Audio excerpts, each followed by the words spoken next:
ನಮಸ್ಕಾರ. ಜಾದುವಿನ ವಿಶೇಷತೆಗಳ ಬಗ್ಗೆ ಅಂತಾರಾಷ್ಟ್ರೀಯ ಖ್ಯಾತಿಯ ಜಾದುಗಾರರಾದಂತಹ ಕುದ್ರೋಳಿ ಗಣೇಶ್ ಅವರೊಂದಿಗೆ ಒಂದಷ್ಟು ಮಾತುಗಳನ್ನು ಕಳೆದ ಸಂಚಿಕೆಯಲ್ಲಿ ಮುಂದುವರಿಸಿದ್ವು. ಹಾಗೆ ಇವತ್ತು ಕೂಡ ಜಾದುವಿನ ಇನ್ನಷ್ಟು ವಿಶೇಷತೆಗಳನ್ನ ಮತ್ತೆ ಇನ್ನಷ್ಟು ಪ್ರಯೋಗಾತ್ಮಕವಾದಂತಹ ಸಂಶೋಧನೆಗಳನ್ನ ಜಾದುವಿನ ಮೂಲಕ ಹೇಗೆ ಮಾಡಬಹುದು ಅನ್ನೋ ವಿಚಾರಗಳ ಕುರಿತು ಇವತ್ತು ಕುದ್ರೋಳಿ ಗಣೇಶ್ ಅವರೊಂದಿಗೆ ನಾವು ಮಾತಾಡೋಣ. ಇಂಡಿಯಾ ಹ್ಯಾಸ್ ಗಾಟ್ ಟ್ಯಾಲೆಂಟ್ ನ ನಿಮ್ಮ ಅದ್ಭುತವಾದಂತಹ ಪ್ರಯೋಗಗಳನ್ನ ನಾವು ನೋಡ್ತಾ ಹೋಗ್ತಾ ಇದ್ದಾಗ ನಮ್ಮಲ್ಲಿ ಮತ್ತೆ ಪುನಃ ಕೊನೆಯದಾಗಿ ಜಾದು ಅನ್ನೋದು ಪ್ರಶ್ನೆಯಾಗಿ ನಮ್ಮನ್ನ ಕಾಡುತ್ತೆ. ನಿಮ್ಮಲ್ಲಿ ನಾನು ಕೇಳುವ ಒಂದು ಪ್ರಶ್ನೆ ಅಂದ್ರೆ, ಮ್ಯಾಜಿಕ್ ಅಂದ್ರೆ ಏನು? ಏನ್ ಮ್ಯಾಜಿಕ್? ಇದು ಯಾವುದೋ ಒಂದು ಪವಾಡ ಶಕ್ತಿಯ ಅಥವಾ ವಾಟ್ ಇಸ್ ಮ್ಯಾಜಿಕ್ ಅಂತ? ಒಳ್ಳೆ ಪ್ರಶ್ನೆ ಕೇಳಿದ್ರು. ನೋಡಿ, ಮ್ಯಾಜಿಕ್ ಅನ್ನು ನೋಡುವಾಗ ಸಹಜವಾಗಿ ಅನಿಸುವುದೇನು ಅಂದ್ರೆ, ಜಾದೂಗಾರರು ಯಾವುದೋ ಒಂದು ಮಾಂತ್ರಿಕವಾದ ಶಕ್ತಿಯಿಂದ, ಅತಿ ಮಾನುಷ ಶಕ್ತಿಗಳ ಸಹಾಯದಿಂದ ಮಾಟ ಮಂತ್ರ, ಬಾನಮತಿ, ಪವಾಡ ಇತ್ಯಾದಿಗಳನ್ನು ಬಳಕೆ ಮಾಡಿಕೊಂಡು ಈ ಎಲ್ಲ ತಂತ್ರಗಾರಿಕೆಗಳನ್ನು ಮಾಡ್ತಾರೆ ಅಂತ. ಆದರೆ ನಿಜವಾಗಿ ಜಾದು ಅನ್ನುವಂಥದ್ದು ಅಪ್ಪಟವಾಗಿ ಕೈಚಳಕ ಮತ್ತು ವಿಜ್ಞಾನದ ಮೇಲೆ ಆಧಾರಿತವಾಗಿರುವಂತ ಒಂದು ಜಾದು. ಮಾಂತ್ರಿಕ ಶಕ್ತಿಯ ಮೂಲಕ ಏನೋ ಮಾಡ್ಲಿಕ್ಕಾಗತ್ತೆ ಅನ್ನುವಂಥ ಕಲ್ಪನೆಗಳನ್ನು ವಿಜ್ಞಾನದ ಮೂಲಕ ಅದನ್ನು ರಂಗಕ್ಕೆ ಇಳಿಸಿದಂತ ಬುದ್ಧಿವಂತ, ಅವನಿಂದಾಗಿ ಜಾದು ಕಲೆ ಹುಟ್ಟಿಕೊಂಡಿರುವಂಥದ್ದು. ಜಾದೂಗಾರರು ಅರ್ಥ ಮಾಡಿಕೊಂಡಿರುವಂತ ವಿಚಾರ ಏನು ಅಂದ್ರೆ, ಮನುಷ್ಯನ ಕಣ್ಣಿಗೆ, ಮನುಷ್ಯನ ಮನಸ್ಸಿಗೆ, ಮನುಷ್ಯನ ದೇಹಕ್ಕೆ ಮತ್ತು ನಮ್ಮ ಸುತ್ತಮುತ್ತಲಿನ ನಾವು ವಾಸಿಸುವಂತ ಏನು ಪ್ರದೇಶಕ್ಕೆ ನಾವು ಇರುವಾಗ ಅದಕ್ಕೆ ಅದರದೇ ಆಗಿರುವಂತ ಲಿಮಿಟೇಷನ್ಸ್ಗಳಿದೆ. ಆ ಲಿಮಿಟೇಷನ್ಸ್ ಗಳನ್ನ ಅರ್ಥ ಮಾಡಿಕೊಂಡು ಕೆಲವೊಂದು ತಂತ್ರಗಳನ್ನು ಮಾಡಿದಾಗ ಅದು ಕ್ಷಣಕ್ಕೆ ಪವಾಡ ಅಂತ ಅನಿಸುತ್ತದೆ. ನಾನು ಅದನ್ನು ಬರೀ ಬಾಯಿಂದ ಹೇಳದೆ ನಿಮಗೆ ಒಂದು ಜಾದು ಮಾಡೋ ಮೂಲಕ ಅದನ್ನು ಹೇಳಿಕೆ ಬಯಸ್ತಾ ಇದ್ದೇನೆ. ನೋಡಿ, ಉದಾಹರಣೆಗೆ, ಯಾವುದೇ ಜಾದು ಕಾಣುವಂಥದ್ದು ಕಣ್ಣಿಗೆ, ಆದ್ರೆ ಕಣ್ಣಿನ ಚಲನೆಯನ್ನು ಮೀರಿ ಬಹಳ ಫಾಸ್ಟ್ ಆಗಿ ಜಾದು ಮಾಡ್ಲಿಕ್ಕೆ ಆಗುತ್ತೆ ಅನ್ನೋದಕ್ಕೆ ಉದಾಹರಣೆ ಈ ಜಾದು. ಕೈ ಚಳಕ ಅಂದ್ರೆ ಹೀಗಿರುತ್ತೆ ಅನ್ನೋದಕ್ಕೆ ನಾನು ನಿಮ್ಗೆ 2 ಕಾಯಿನ್ ತೋರಿಸ್ತಾ ಇದ್ದೇನೆ. ₹1 ಕಾಯಿನ್. ಈಗ ಈ ಕಾಯಿನ್ ಹೇಳ್ದಾಗ ಕೇಳ್ತದೆ ನೋಡಿ, ಕೈಯಲ್ಲಿ ಹೀಗೆ ಓಡುತ್ತೆ. ಕೈಯಲ್ಲಿ ಹೀಗೆ ಓಡಿಸೋದು ಕೈ ಚಳಕ ಬೇಕಾಗುತ್ತೆ. ಇದಕ್ಕೆ ತುಂಬಾ ವರ್ಷಗಳ ಪ್ರಾಕ್ಟೀಸ್ ಬೇಕಾಗುತ್ತೆ. ಈ ಕಾಯಿನ್ಗಳು ನನ್ನ ಕೈಲಿ ಹೀಗೆ ಓಡಾಡ್ತಾ ಇರ್ತದೆ. ಹೇಗೆ ಬೇಕಾದ್ರೆ ಇದನ್ನು ಓಡಾಡಿಸಬಹುದು, ಹೀಗೆ ತಿರುಗುತ್ತೆ, ಹೇಗೆ ಬೇಕಾದ್ರೆ ತಿರುಗುತ್ತೆ. ಆದ್ರೆ ಇದು ಜಾದು ಕೈ ಚಳಕ ಅಲ್ಲ, ಇದು ಬರೀ ಕೈ ಚಳಕ. ಇದನ್ನು ಜಾದುವಿಗೆ ಬಳಕೆ ಮಾಡಿದಾಗ ಅದು ಹೀಗಿರುತ್ತೆ. ಇಲ್ಲೊಂದು ಕಾಯಿನ್ ಇದೆ, ಇಲ್ಲೊಂದು ಕಾಯಿನ್ ಇದೆ. ಕೈ ಹೀಗೆ ಮುಚ್ತಾ ಇದ್ದಾನೆ. ಏನಾಗುತ್ತೆ ಅಂದ್ರೆ, ಇಲ್ಲೊಂದು ಕಾಯಿನ್ ಇರುತ್ತೆ ಮತ್ತೆ ಅಲ್ಲೊಂದು ಕಾಯಿನ್ ಇರುತ್ತೆ. ಸರಿಯಾಗಿ ನೋಡ್ಕೊಳ್ಳಿ. ಇಲ್ಲೊಂದು ಕಾಯಿನ್, ಇಲ್ಲೊಂದು ಕಾಯಿನ್. ಕೈ ಹೀಗೆ ಮುಚ್ಚೋದು ನಾನು. ಈ ಕಾಯಿನ್ ಮೇಲೆ ಕೈ ಹೀಗೆ ಇಟ್ಬಿಟ್ಟು ಇಲ್ಲಿಂದ ಈ ಕೈಯನ್ನು ಹೀಗೆ ತಟ್ಬಿಟ್ರೆ ನಿಮ್ಮ ಕಣ್ಣೆದುರಿಗೆ ದೊಡ್ಡ ಮಾಯ ಈ ಕಡೆ ಬರುತ್ತೆ. ಇದಕ್ಕೆ ಕೈ ಚಳಕ ಅಂತ ಹೇಳೋದು.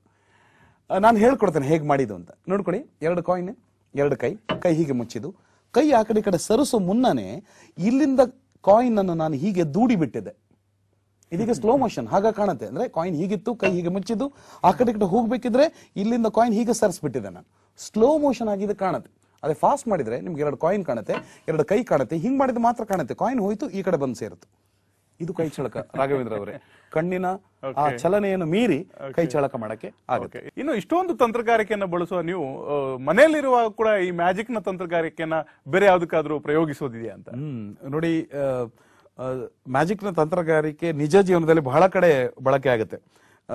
ಅದ್ರಲ್ಲಿ ನನಗೆ ಇತ್ತೀಚಿನ ನೆನಪು ಏನಂದ್ರೆ, ನನಗೆ 1 ವರ್ಷದ ಮಗ ಇದ್ದಾನೆ. ಮನೇಲಿ ಏನಾದ್ರು ತಂಟೆ ಮಾಡಿದ್ರೆ ಅವನಿಗೆ ಖುಷಿ ಪಡಿಸ್ಲಿಕ್ಕೆ ಬೇಕಾಗಿ ನಾನು ಕೆಲವೊಂದು ಮ್ಯಾಜಿಕ್ ಮಾಡ್ತೇನೆ. ನೋಡಿ, ಹೀಗಿದೆ ನೋಡಿ.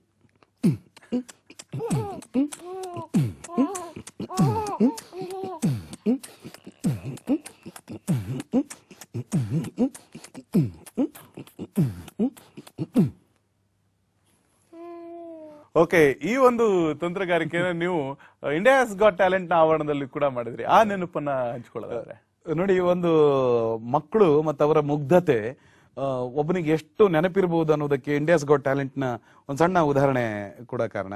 ನಾನು ಆಡಿಷನ್ಗೆ ಹೋಗಿದ್ದಾಗ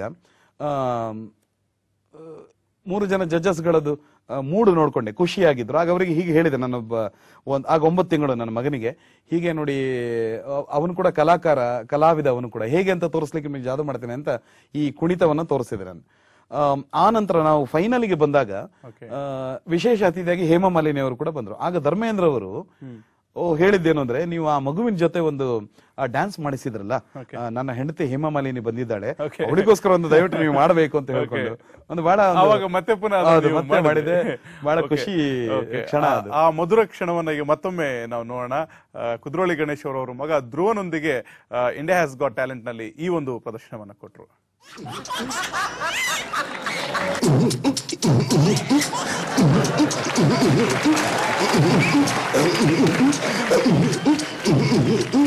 That's it. Thank you very much.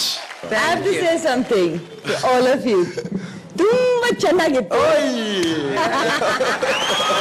Thank you very much. That was so sweet to hear Kannada from Sonali.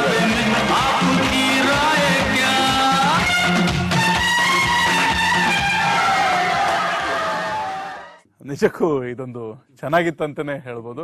ಒಂದು ಹಾಸ್ಯ ಇದು. ಮ್ಯಾಜಿಕ್ನ ಕುರಿತಾಗಿ ನಾವು ನಿಮ್ಮೊಂದಿಗೆ ಮತ್ತಷ್ಟು ಮಾತಾಡ್ತೇನೆ. ಹಾಗೆ ಮ್ಯಾಜಿಕ್ ಅಂದ್ರೆ ಏನು, ಮತ್ತೆ ಈ ಎಲ್ಲ ಪ್ರಯೋಗಗಳ ಅಗತ್ಯತೆ ಏನಿದೆ, ಸ್ಟುಡಿಯೋಗೆ ಬಂದು ಕುದ್ರೋಳಿ ಗಣೇಶ್ ಏನೆಲ್ಲ ಮ್ಯಾಜಿಕ್ ಮಾಡಿದ್ರು, ಇವೆಲ್ಲವನ್ನ ನೋಡೋಣ ಒಂದು ವಿರಾಮದ ನಂತರ.